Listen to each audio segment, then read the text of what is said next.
Ok, si tu ne sais pas c'est quoi, les Hérodiens, ce groupe politique qui était là présent à l'époque de Jésus et qu'on voit dans la Bible, eh ben, tu es au bon endroit parce que tu es dans le défi lecture de la Bible de l'aurore au crépuscule où on lit la Bible de la Genèse à l'Apocalypse 10 minutes tous les jours. Et avant de continuer notre lecture dans Marc, on va voir c'était qui les Hérodiens dans la Bible. Donc, n'hésite pas à nous rejoindre. Merci Seigneur vraiment parce que ta parole, elle est vraie. Merci parce que tu es tout puissant. Merci parce que tu nous parles chaque jour. Merci parce que tu nous aimes Seigneur d'un amour inconditionnel. Merci encore pour ce trésor, pour les trésors qui sont dans ta parole. Et je prie encore pour tous ceux qui sont avec moi dans ce défi. Aide-nous à pouvoir arriver jusqu'au bout ensemble Seigneur, à ne pas lâcher, à ne pas perdre notre motivation. Aide-nous à comprendre le passage qu'on va lire aujourd'hui au nom de Jésus.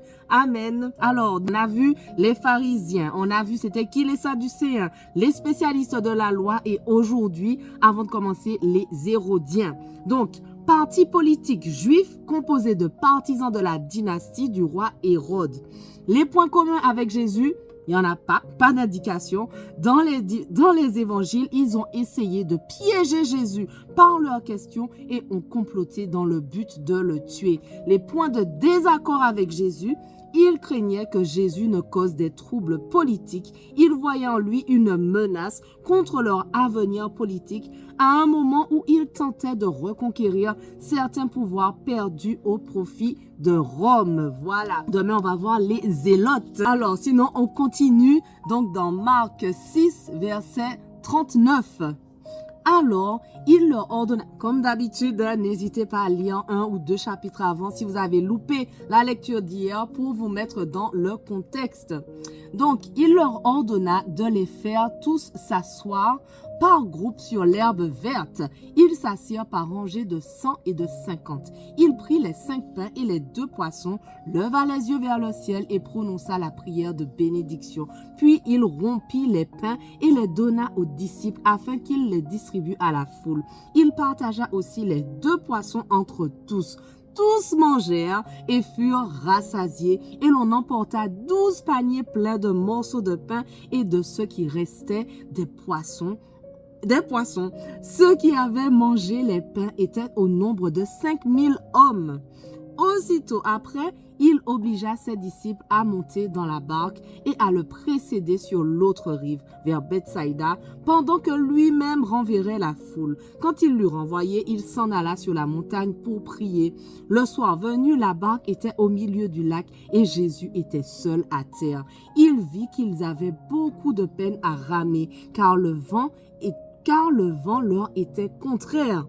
Vers la fin de la nuit, il alla vers eux en marchant sur le lac et il voulait les dépasser. Quand ils le virent marcher sur le lac, ils crurent que c'était un fantôme et ils poussèrent des cris car ils le voyaient tous et ils étaient affolés. Jésus leur parla aussitôt et leur dit « Rassurez-vous, c'est moi, n'ayez pas peur. » Puis il monta près d'eux dans la barque et le vent tomba. Ils étaient en eux-mêmes extrêmement stupéfaits et étonnés car ils n'avaient pas compris le miracle des pains parce que leur cœur était endurci. Après avoir traversé le lac, ils arrivèrent dans la région de Génézareth et y abordèrent. Dès qu'ils furent sortis de la barque, les gens reconnurent Jésus et parcoururent tous les environs. Ils se mirent à apporter les malades sur des brancards là où ils apprenaient sa présence. Partout où il arrivait, dans les villages, dans les villes ou dans les campagnes, on mettait les malades sur les places publiques et on le suppliait de leur permettre seulement de toucher le bord de son vêtement. Tous ceux qui le touchaient étaient guéris. Marc 7. Les pharisiens et quelques spécialistes de la loi venus de Jérusalem se rassemblèrent auprès de Jésus. Ils virent quelques-uns de ses disciples prendre leur repas avec des mains impures, c'est-à-dire non lavées. Or, les pharisiens et tous les juifs ne mangent pas sans s'être lavés soigneusement les mains conformément à la tradition des anciens. Et quand ils reviennent de la place publique, ils ne mangent pas avant de s'être purifiés. Ils tiennent encore à beaucoup d'autres traditions comme le lavage des coupes, des cruches et des vases de bronze. Alors les pharisiens et les spécialistes de la loi lui demandèrent: pourquoi tes disciples ne suivent-ils pas la tradition des anciens, mais prennent-ils au contraire leur repas avec des mains non lavées? Jésus leur répondit: hypocrite, Ésaïe a bien prophétisé sur vous, comme il est écrit: ce peuple m'honore des lèvres, mais son cœur est éloigné de moi. C'est faussement qu'il m'honore en donnant des enseignements qui sont des commandements humains.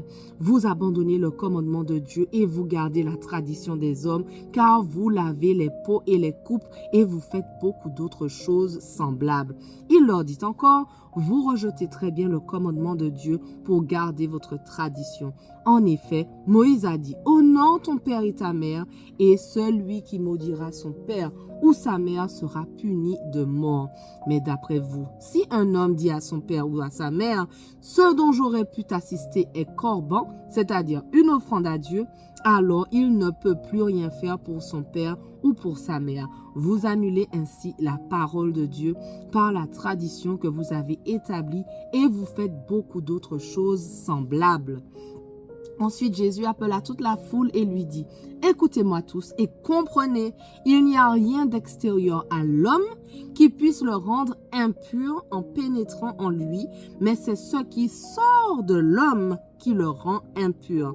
Si quelqu'un a des oreilles pour entendre, qu'il entende. Lorsqu'il fut entré dans la maison, loin de la foule, ses disciples l'interrogèrent sur cette parabole. Il leur dit: vous aussi, vous êtes donc sans intelligence? Ne comprenez-vous pas que rien de ce qui est de l'extérieur entre dans l'homme ne peut le rendre impur? En effet, cela n'entre pas dans son cœur, mais dans son ventre, puis est évacué dans les toilettes. Il déclarait ainsi que tous les aliments sont purs. Il dit encore: c'est ce qui sort de l'homme qui le rend impur. En effet, c'est de l'intérieur, c'est du cœur des hommes que sortent les mauvaises pensées, les adultères, l'immoralité sexuelle, les meurtres, les vols, la soif de posséder, les méchancetés, la fraude, la débauche, le regard envieux, la calomnie, l'orgueil, la folie. Toutes ces choses mauvaises sortent du dedans et rendent l'homme impur. Jésus partit de là et s'en alla dans le territoire de Tyr et de Sidon. Il entra dans une maison, désirant que personne ne le sache, mais il ne put rester caché, car une femme dont la fillette avait un esprit impur entendit parler de lui et vint se jeter à ses pieds. Cette femme était une non-juive d'origine syrophénicienne. Elle le pria de chasser le démon hors de sa fille. Jésus lui dit: laisse d'abord les enfants se rassasier, car il n'est pas bien de prendre le pain des enfants et de le jeter aux petits chiens. Oui, Seigneur, lui répondit-elle, mais les petits chiens sous la table mangent les miettes des enfants. Alors il lui dit: à cause de cette parole, tu peux t'en aller, le démon est sorti de ta fille. Et quand elle rentra chez elle, elle trouva l'enfant couché sur le lit. Le démon était sorti. Jésus quitta le territoire de Tyr et revint par Sidon vers le lac de Galilée en traversant la région de la Décapole. On lui amena un sourd qui avait de la difficulté à parler et on le supplia de poser la main sur lui. Il le prit à part, loin de la foule, lui mit les doigts dans les oreilles et lui toucha la langue avec sa propre salive. Puis il leva les yeux au ciel, soupira et dit: Ephata, c'est-à-dire ouvre-toi. Aussitôt ses oreilles s'ouvrirent, sa langue se délia et il se mit à parler correctement. Jésus le recommanda de n'en parler à personne, mais plus il le recommandait, plus il le proclamait. Rempli d'étonnement, il disait: il fait tout à merveille. Il fait même entendre les sourds et parler les muets.